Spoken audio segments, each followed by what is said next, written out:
बिस्मिल्लाहिर्रहमानिर्रहीम। आज जो टॉपिक मैंने डिस्कस करना है वो है स्मोकिंग। स्मोकिंग एक ऐसा इशू है जो हर साल थ्रू आउट द वर्ल्ड लाखों जाने लेता है। दुनिया की आबादी तकरीबन 7 से सवा 7 अरब है। उसमें तकरीबन 1 से सवा अरब लोग ऐसे हैं जो स्मोकिंग करते हैं और हर साल तकरीबन 50 लाख डेथ्स होती हैं बिकॉज ऑफ स्मोकिंग। और अगर हम पैसिव स्मोकिंग की बात करें, जिसको सेकंड हैंड स्मोकिंग भी कहा जाता है, पैसिव स्मोकिंग होती क्या है? पैसिव स्मोकिंग ये होती है कि अगर एक बंदा स्मोकिंग कर रहा है, दूसरा बंदा उसके पास बैठा हुआ है, वो स्मोकिंग नहीं कर रहा, लेकिन जो बंदा स्मोकिंग कर रहा है उसका धुआं वो इनहेल कर रहा है, उसके लंग्स में जा रहा है, उसको अफेक्ट कर रहा है। और ये पैसिव स्मोकिंग मोर डेंजरस है एज कम्पेयर टू स्मोकिंग, क्योंकि जो स्मोकर होता है उसके सिगरेट के आगे फिल्टर लगा हुआ होता है और वो जो केमिकल्स होते हैं और वो जो धुआं होता है वो इतना ज़्यादा उसकी बॉडी के लिए ज़्यादा उसकी बॉडी को इफेक्ट नहीं करता जितना कि उसके पास जो बंदा बैठा हुआ होता है जो डायरेक्टली इस धुएं को इनहेल कर रहा होता है उसकी बॉडी के को इफेक्ट करता है।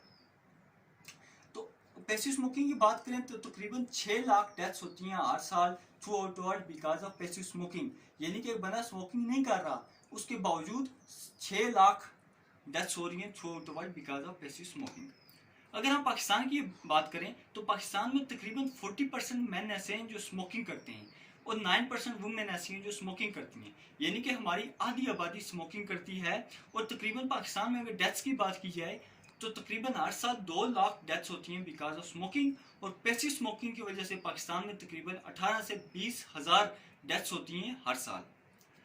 और पाकिस्तान में तकरीबन हर रोज़ एवरी डे तकरीबन 1200 बच्चे ऐसे हैं जो स्मोकिंग शुरू करते हैं। यानी कि वो मोस्टली टीनेजर होते हैं या उससे भी कम एज में बच्चे होते हैं, तकरीबन 1200 हर रोज़ स्मोकिंग को स्टार्ट करते हैं।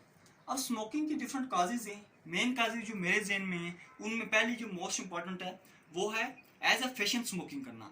स्कूल्स में, कॉलेजेस में, यूनिवर्सिटीज़ में एज अ फैशन स्मोकिंग की जाती है। दूसरों को देख के बंदा स्मोकिंग करना शुरू कर देता है और आहिस्ता आहिस्ता ये एडिक्शन बन जाती है और बाद में ये छूटने का नाम ही नहीं लेती और पूरी बंदे की ज़िंदगी को तबाह बर्बाद करके रख देती है। इसके अलावा स्ट्रेस, डिप्रेशन, एंग्जाइटी, इस वजह से भी स्मोकिंग करते हैं लोग। इसकी बहुत सी काजेज होती हैं। अब हम इफेक्ट्स की तरफ बढ़ते हैं कि स्मोकिंग के इफेक्ट्स क्या होते हैं। ये बहुत मोस्ट इंपॉर्टेंट पॉइंट है इस वीडियो का कि स्मोकिंग के क्या इफेक्ट्स होते हैं। सबसे पहले हम देखते हैं हमारी बॉडी पे फिजिकली, मेडिकली हमारी बॉडी पे स्मोकिंग के क्या इफेक्ट्स हैं, हमारी बॉडी को किस तरह स्मोकिंग इफेक्ट करती है, किस तरह ये कहा जाता है कि smoking is injurious to health. सबसे पहले याद रखें smoking affects a person from head to toe. किसी एक आदमी को स्मोकिंग नहीं इफेक्ट करती बल्कि पूरी बॉडी को इफेक्ट करती है। कुछ मेन इफेक्ट्स जो मेरे जहन में वो आपसे मैं शेयर करूं तो सबसे पहले स्मोकिंग की वजह से प्रीमेच्योर एजिंग होती है, वक्त से पहले बंदे का बूढ़ा हो जाना। स्मोकिंग बंदे के लाइफ स्पैन को कम कर देती है, तकरीबन 10 से 15 साल बंदे के लाइफ स्पैन में कम कर देती है स्मोकिंग। यानी कि एक बंदे ने अगर 60 ईयर्स में उसकी डेथ होनी थी तो 45 टू 50 ईयर्स में उसकी डेथ हो जाएगी बिकॉज ऑफ स्मोकिंग। उसके अलावा स्मोकिंग की वजह से विजन प्रॉब्लम्स होती हैं, देखने की कुछ बंदे की कम हो जाती है। उसके अलावा माउथ कैंसर होता है। सिगरेट की डब्बी होती है उस पर भी लिखा हुआ होता है कि स्मोकिंग काज माउथ कैंसर, लेकिन उसके बावजूद लोग पीते हैं। और उसके अलावा रेस्पिरेटरी प्रॉब्लम्स, तकरीबन 10 में से 9 डेथ्स होती हैं जो लंग कैंसर की, वो स्मोकिंग की वजह से होती हैं। यानी कि स्मोकिंग मेन काज है लंग्स कैंसर का। उसके अलावा लंग्स की बेशुमार डिजीज़ हैं, एस्थमा है, एम्फिसेमा है, ब्रोंकाइटिस है। इसके अलावा रेस्पिरेटरी लंग्स की बेशुमार बीमारियां हैं जो स्मोकिंग की वजह से होती हैं।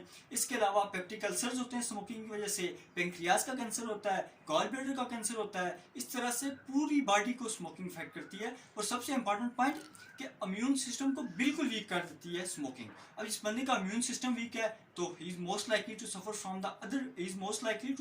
The other diseases. और अगर इसको हम कंपेयर करें कोविड-19 से, जो आजकल पेंडेमिक है कोविड-19, तो जो स्मोकर्स हैं उनमें कोविड-19 बहुत ज़्यादा है, क्योंकि कोविड-19 अब जाहिर है उस वायरस के अगेंस्ट जो एंटीबॉडीज बनती हैं वो इम्यून सिस्टम ने बनानी होती है, क्योंकि कोई वैक्सीन है तो नहीं। जिस बंदे का इम्यून सिस्टम ही वीक है तो उसमें क्या एंटीबॉडीज बनेंगी और उसका इम्यून सिस्टम फिर क्या ही होगा।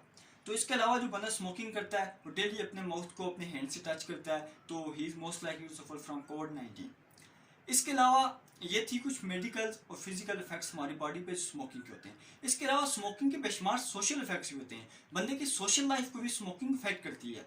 कुछ मैं एग्जांपल देता हूँ आपको, जैसे स्मोकिंग, जो स्मोकर होता है बंदा, उससे सारे लोग तंग ही होते हैं। वो बैठा वो स्मोकिंग कर रहा है तो उसके इर्द गिर्द आने से लोग कतराते हैं, ये बंदा स्मोकिंग कर रहा है, उसकी स्मेल भी ऐसी होती है। उसके अलावा घर में भी जगह जगह सिगरेट के टुकड़े छोटे छोटे पड़े हुए होते हैं, यानी कि उसके इवन के घर के लोग, उसके सिबलिंग्स, वो भी उसको तकरीबन डिसलाइक ही करते हैं और उससे तंग ही होते हैं।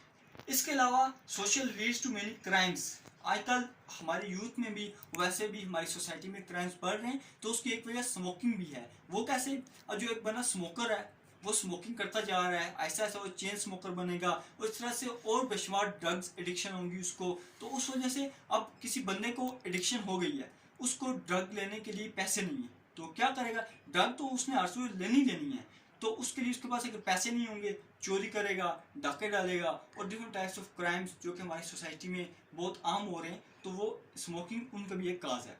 उसके अलावा डोमेस्टिक वायलेंस है, घर में तशद्दुद करना, जो लोग नशा करते हैं, तो घर में भी उनका घर का माहौल ही मोस्टली ख़राब रहता है। और ये रिसेंटली एक एग्जांपल हमारे सामने है जो KPK में हुई थी, पहले अशरे में, रमज़ान मुबारक के पहले अशरे में हुई थी, कि एक चचा ने अपनी भतीजी का उसको गोली मार दी थी क्योंकि वो स्मोकर था। अब शाम के टाइम उसको रोज़ा था, तो वो उसके शोर को नहीं बर्दाश्त कर सका, उस नशे की वजह से उसको गोली मार दी। इस तरह से अदर डोमेस्टिक वायलेंसेस होते हैं। इसके अलावा फाइनेंशियली एक बंदे में बर्डन होता है स्मोकिंग। मैं कुछ कैलकुलेशन कर रहा था को जो एक बंदा जो बिल्कुल चेन स्मोकर है या नॉर्मल स्मोकिंग करता है बिल्कुल नॉर्मल सी, तो उसके भी तकरीबन एक साल से 20 से 25 हज़ार रुपये एक साल में स्मोकिंग सिगरेट खरीदने पे लगते हैं। यानी कि अगर वो 20 साल तक स्मोकिंग करता है, 25 साल तक अगर कोई बंदा स्मोकिंग करता है, तकरीबन 8 से 9 लाख रुपया उसका सिर्फ सिगरेट खरीदने पे लग जाएगा।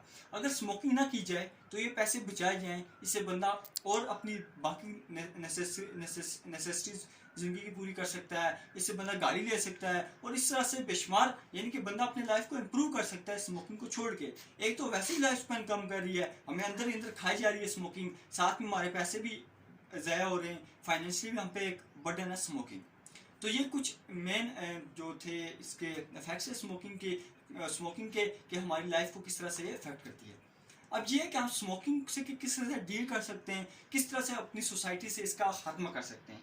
तो कुछ सजेशंस जो मेरे जहन में हैं, उनमें सबसे पहली तो ये है कि पेरेंट्स को इसमें स्टेप्स लेने चाहिए कि उनको अपनी औलाद को एजुकेट करना चाहिए, उनको डिस्करेज करना चाहिए स्मोकिंग से, और स्पेशली उनको टीन एज में, अर्ली एज में उन पे नज़र रखनी चाहिए, उनकी एक्टिविटीज़ पे, उनके दोस्तों पे, उनकी गैदरिंग्स पे, कि वो कहीं इससे स्मोकिंग की तरफ ना जाएं, क्योंकि अगर एक बार उनको एडिक्शन हो गई तो फिर छोड़ना बहुत मुश्किल हो जाता है।